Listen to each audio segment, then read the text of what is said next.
When I first got into adventure filmmaking, I had to really train myself to separate the business from the beauty and focus on the task at hand. But as time has gone by, it seems that I've become so focused that I often don't recognize the significance of what's in front of me until days or sometimes even weeks later. But this week, for the first time in a long time, I found myself lost in the landscape.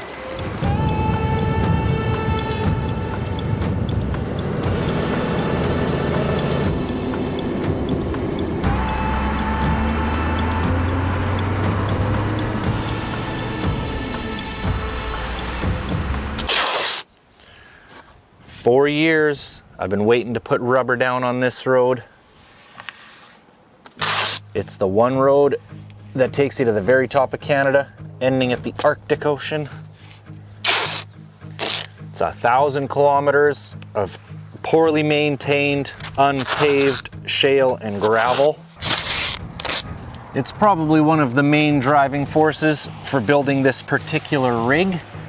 And it's actually the only section this season that is new to not just Destination Adventure, but me entirely. It is almost certainly going to be a dusty and muddy mess. But more than anything, it's going to be friggin' awesome. I am incredibly excited to finally welcome you all to the Dempster Highway.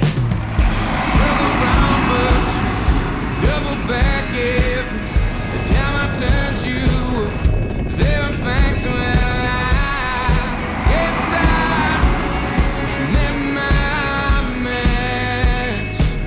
I taped up the door to hopefully mitigate some of the dust inside the rig, but we've intentionally chosen this week to do the Dempster because it's calling for rain, and so far it's looking pretty good. A little bit potholy. I got 44 PSI in the airbags and I'm averaging about 70 kilometers an hour. If I can maintain this for the next 1,000 kilometers, that'd be just perfect.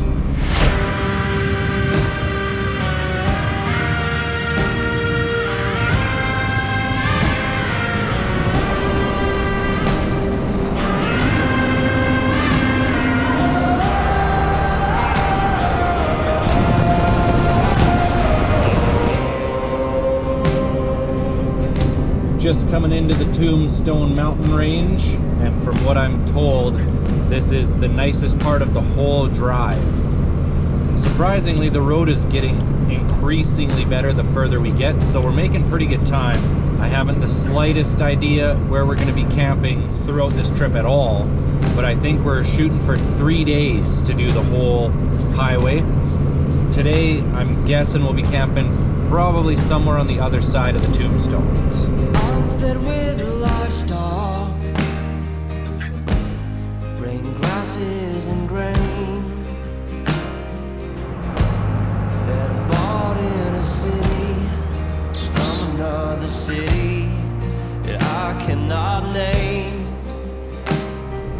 Everybody told me the Tombstones are beautiful. They have far surpassed my expectations. I think we're about halfway through. We're just stopping at a photo spot here. You guys gotta see it.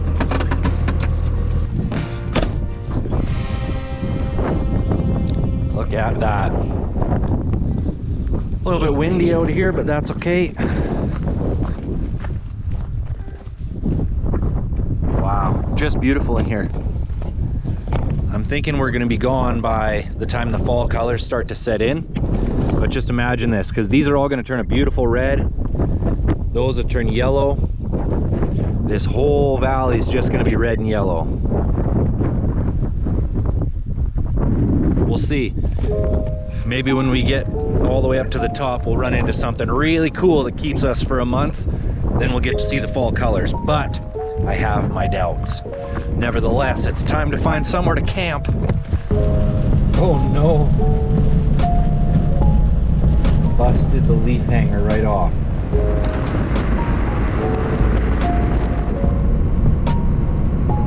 So I've been traveling and filming like this for the better part of 7 years now, And one unfortunate reality that comes with that is you do become desensitized to things, whether it be experience or views.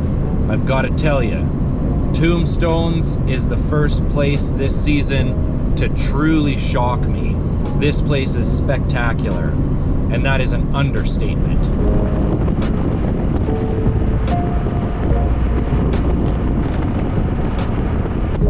Unfortunately, I can't fly the drone right here in the park. I'll be putting it up as soon as we're out of here, and hopefully I can capture some views for you guys. But I'm definitely adding the Tombstones to the destination adventure list of places you must visit in the north. Oh, horses. We're a little bit too far away to get a good shot, but there's a whole herd of horses over here. Not sure if they're wild or not, because there was what looked like a ranch property back there. But they're right at the tail end of a rainbow.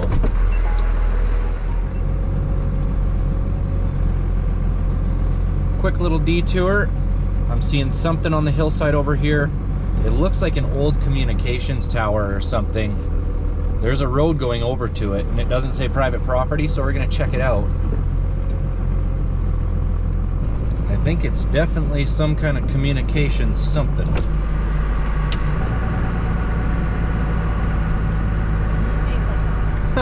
Yeah, now that's the problem, is how am I going to turn around with the trailer on? I think we're going to have to unhook the trailer. Dang it. Turn it around by hand. Well, there is a certain story that comes along with the sudden change in condition of my new shirt, of which I'm not going to get into, but it did involve almost losing the boat and trailer down the hill back there. Anyways, we got her figured. Back on the road. We've just left the park about 3 kilometers ago, so I'm allowed to fly the drone. And amazing timing. There's a herd of horses down here crossing in the river.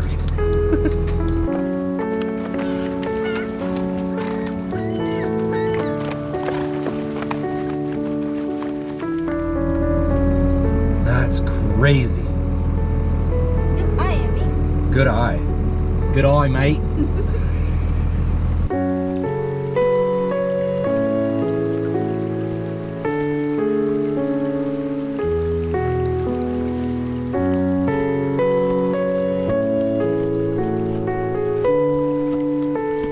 Unbelievable turn of events. We just leave the park, so we're allowed to camp, boondock anywhere. Emi spied a glorious train of horses that I had to stop and film. And then coincidentally, there's like the world's best camp spot right here. Gonna try and back down there, see if we can find a level spot.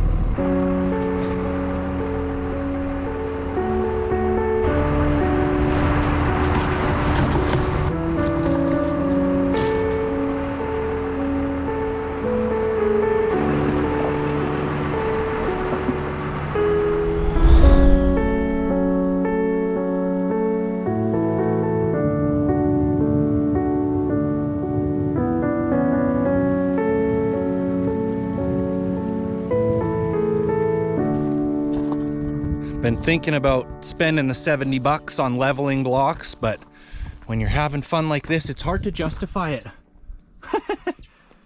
This is hilarious. But would you take a look at that view? What an exceptional camp spot.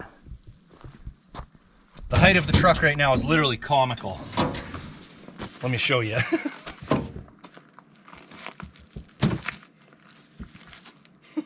Usually the generator just barely fits under the truck. Look at the outdoor kitchen. Gonna need a step stool to cook tonight.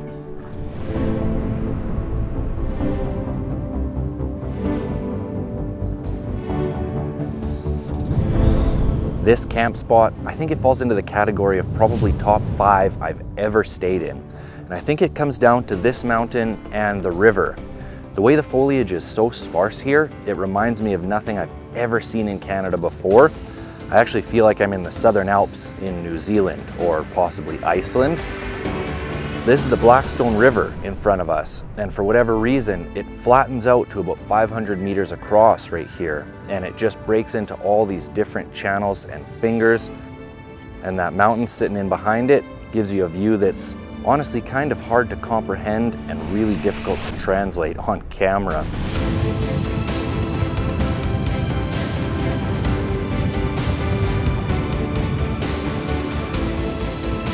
But the highlight, of course, I think has been these horses. They're definitely not wild, but for whatever reason, they've chosen to stay right in front of our camp. They spent the whole night there, and every time we looked out the window, it was getting progressively nicer. There was rainbows going down the valley, then rainbows and horses, and we finished off the night with a beautiful golden hour.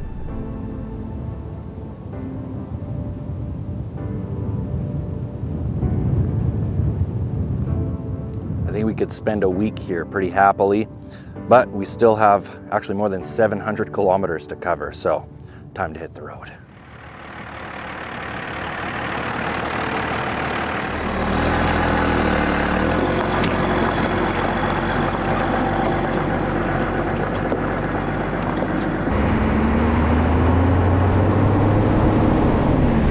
We do have a destination today, the other side of Eagle Plains, which will bring us officially into the Arctic Circle.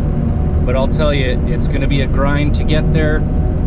We just hit the road and the views already are unbelievable.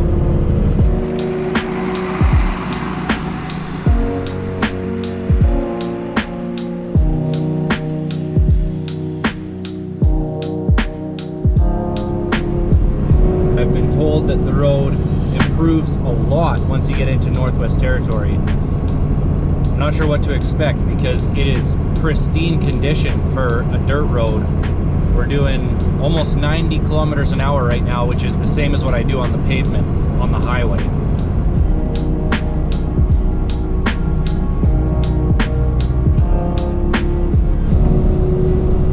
The views remain spectacular, but the road has taken a turn for the worse.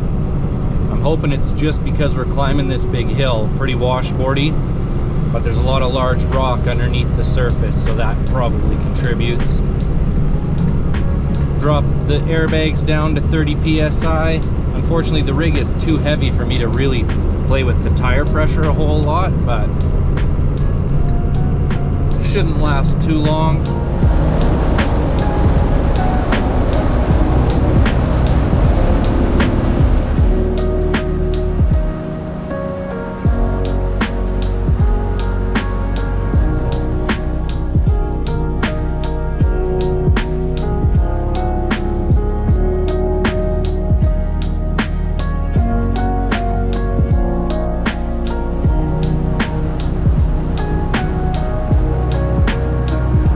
The last 30 minutes have been pretty rough, so we're gonna stop and just do a check over on the rig, make sure everything's looking good, and it seems like everybody else has a similar idea.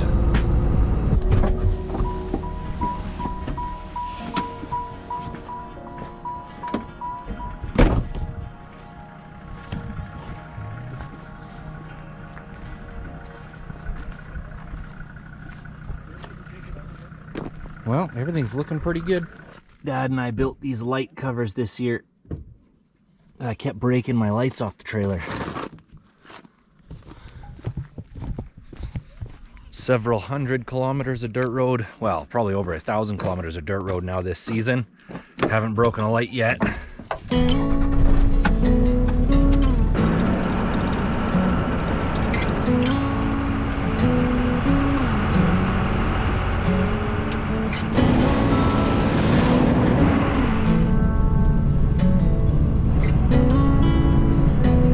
I was under the impression that Eagle Plains was the town right at the Arctic Circle crossing, but there's actually about 40 kilometers difference. Nevertheless, I did find a couple camp spots on satellite, so we're gonna stick to the plan and hopefully find a nice spot by the river here and then push northbound tomorrow.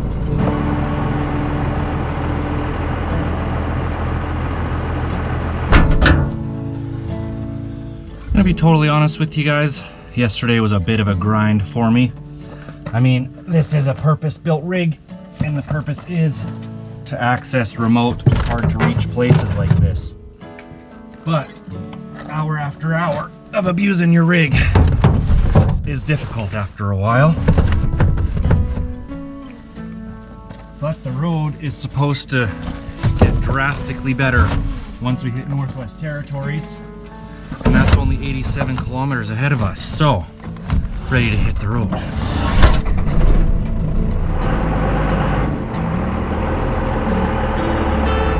We're hitting the road today without too much of a plan for destination because there's a couple factors that could really interfere with timeline.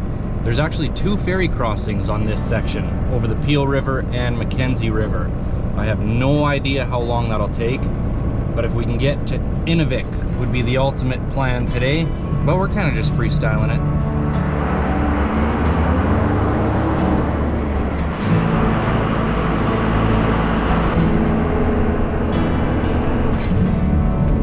This section of highway, for whatever reason, runs right through airstrip. I'm thinking it's because there's just nothing else up here, so maybe this is a designated emergency landing strip for aircrafts. I don't know, but we're whipping it right now.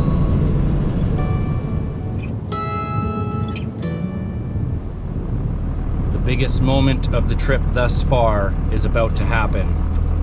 But the way we travel, it's taken us 4 months to get this far because we make incremental progress. It doesn't even feel like that big of a moment. But the reality is we've gone a lot of miles and we are about to cross into the Arctic Circle.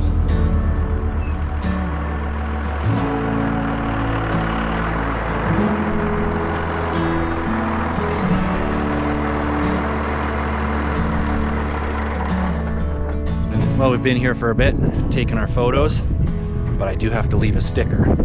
I actually don't want to leave it on the sign. Kind of a special sign, you know?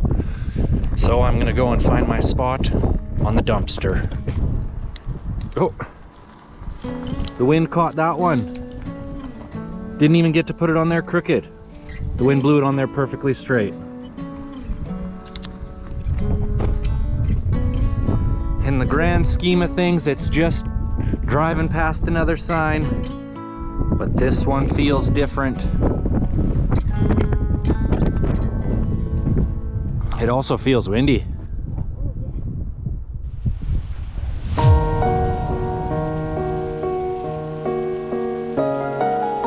Well, I'm not much of a photo person, I think because I'm on camera every day anyways, but I really enjoyed taking those photos. But our journey's far from over. We're in the Arctic Circle, but we still have to get all the way to the Arctic Ocean.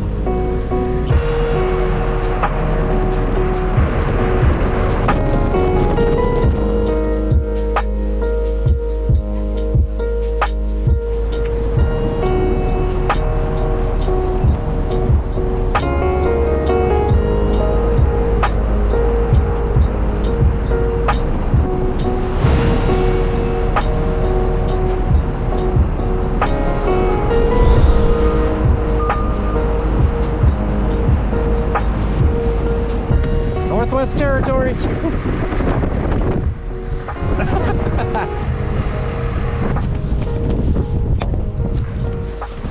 415 kilometers to go.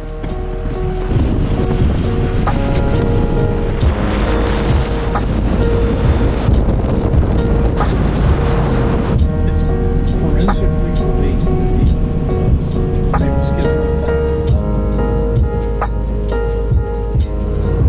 Officially into the Northwest Territory.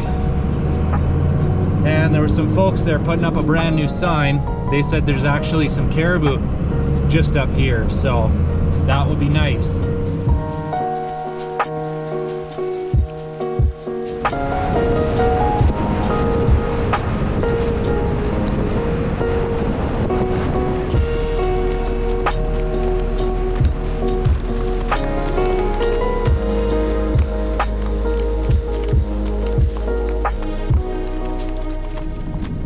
Everything about this drive has far surpassed my expectations, but the land of beautiful mountains and glorious camp spots, I think, is in the rear view.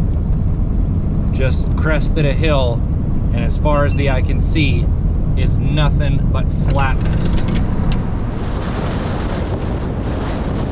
I think we are officially in tundra territory. Just rolling up to our first ferry crossing. Haven't the slightest idea how this works. How's it going? You're right, right to the end.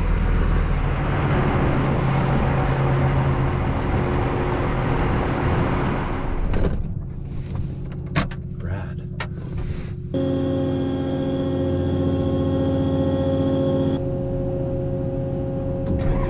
Up here in the north, you see a lot of different travel rigs, a lot of European expedition trucks. And up in front of us here is your rich person expedition truck. Got an earth roamer. There goes $1 million bill. And I have a feeling we're not going to get to our destination tonight. Well, we'll get to a destination, but I don't think it's going to be Inuvik. As a matter of fact, I don't even think we're going to get across the Mackenzie River today.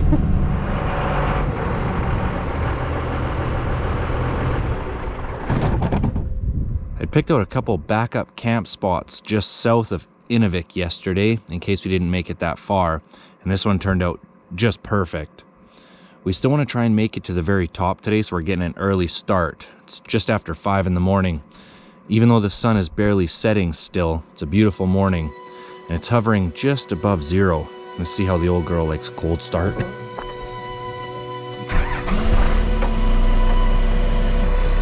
Easy peasy. It's 3 degrees.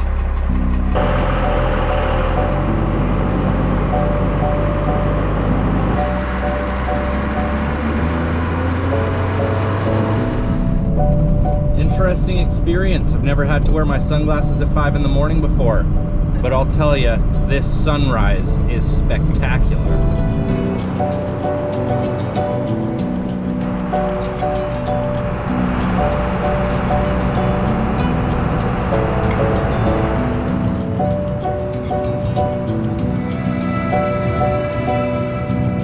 Coming up to our second ferry crossing over the Mackenzie River, and there may have been a miscalculation.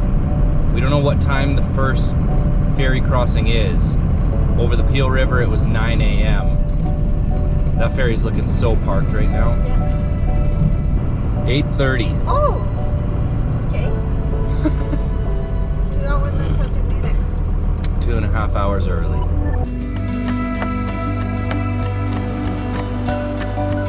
Ready to keep whipping it.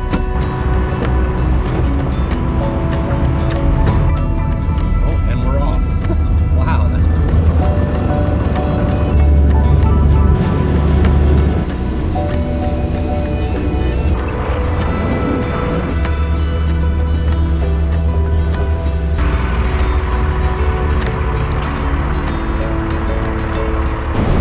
Just rolling through Inuvik, which was for many years the northernmost town in Canada you could drive to, and the end of the Dempster Highway. Going forwards from here, we're taking the Inuvik Tuktoyaktuk Highway, which has been in conversation since the 60s, but construction started in 2014 at both ends, met in the middle in 2017, creating the first road in Canada to reach the Arctic Ocean and bridging the 150 kilometers between Tuk and Inuvik, making Tuktoyaktuk officially the northernmost town in Canada that you can drive to.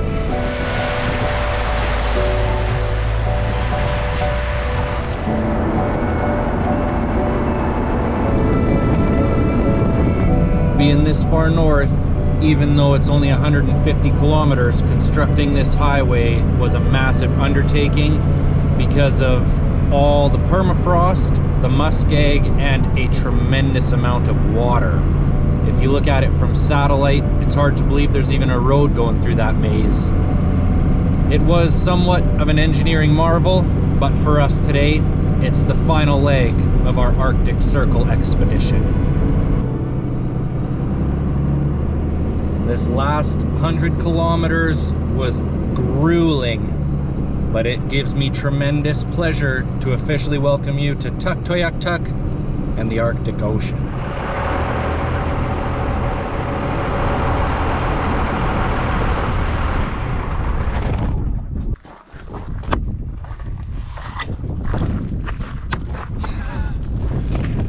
One more stop.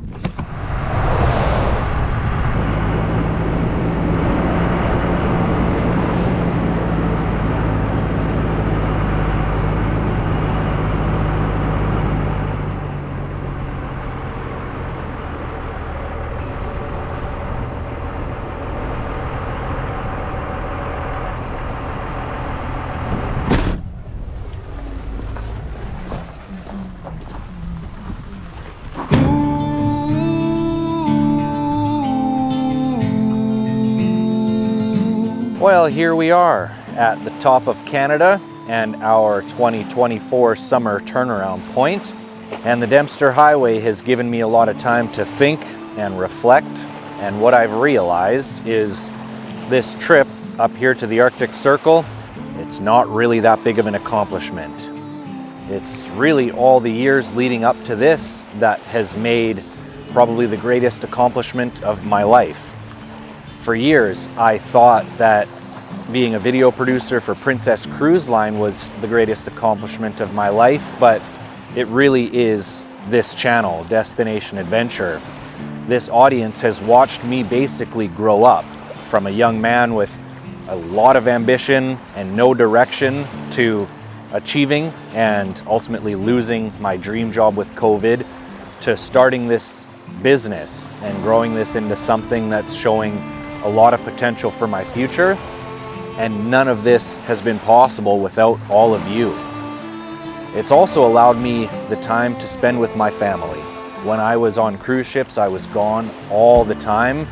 Now I'm able to be home for months at a time. My father spent most of my life working really hard, and he was home every night, but we didn't really get to spend that much time together. But through this truck build, his old truck, the truck that I grew up learning how to shift gears in, we've got to spend a lot of time together, working, fixing, problem solving. Now my relationship with my father and my whole family is stronger today than it's actually ever been before. And that's not something that I talk about really on the channel. In fact, I shy away from really getting too sappy on here very often because it makes me feel selfish to highlight the positives that have come from this business, knowing that many people don't get an opportunity like this with their life. But it's important to me to share what this means with all of you, because I've had the pleasure of meeting and conversing with many of the fans of Destination Adventure, and it always blows me away when somebody tells me that they're a big fan of what I do, because honestly, I am the world's biggest fan of all of you. Now, we are in Tuktoyaktuk and our turnaround, but by no means is the adventure over. We'll be chasing stories here for a couple weeks and then enjoying the glorious trip all the way back south. From the bottom of my heart, thank you all so much for joining me on this beautiful adventure of life. As always, take nothing but pictures, leave nothing but footprints, and I'll catch you on the next one. Traveling west on an eastern heartache, lost touch with the reason, found another trend that I could break to feel more like myself. Saw the water where they drown the sorrows, Pacific lovers in motion. They keep on talking about tomorrow. Tomorrow never comes. Stars burn bright outside the city limit, where the canyons are empty. Lonely nights lit by lonely companions, in a sweetness and release. I thought I saw you hiding in the shadows. You were holding the end.